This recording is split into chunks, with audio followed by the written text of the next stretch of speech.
A basic and nagging question lies at the heart of this volume.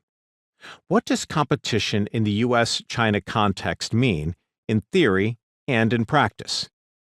Few would question the application of the term competition or strategic competition to the U.S. China relationship today. Yet the meaning of competition, in both global politics and the U.S. China relationship, varies widely among scholars, analysts, and policymakers. Some treat competition as part of a linear scale, with cooperation at the other end on a spectrum. Others see competition as a midpoint on the way to confrontation, or even as virtually synonymous with it. Some treat U.S. China competition as mainly focused on national security issues, with all other arenas of U.S. China interaction as more of a dynamic mix of cooperation and competition. The upshot is that competition in the U.S. China context means many things to many people, and thus demands further inquiry given its dominance in the national discussion about the current state and future trajectory of this relationship.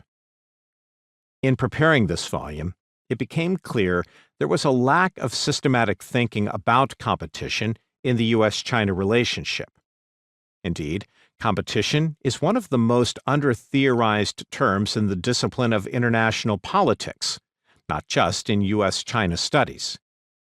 The literature on competition is surprisingly thin, with many scholars assuming a reflexive understanding among readers about the types of behaviors that result from differing national interests under a condition of anarchy.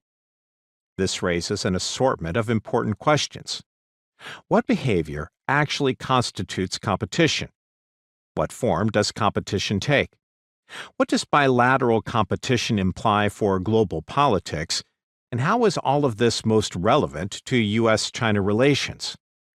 These questions are relevant not only to this volume, but to international relations and U.S. foreign policy studies more broadly, given the accepted views among policymakers that the United States and China have entered a new era defined by competition.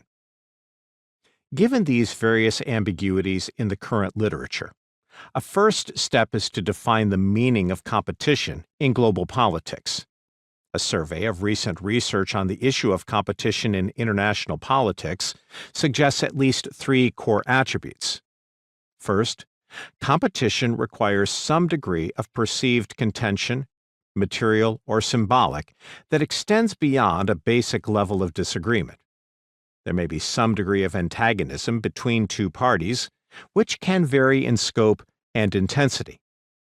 Second, for a condition of competition to exist, there needs to be a contest in which parties are focused on maximizing their relative power, or at least one actor is focused on enhancing its power and influence relative to the other.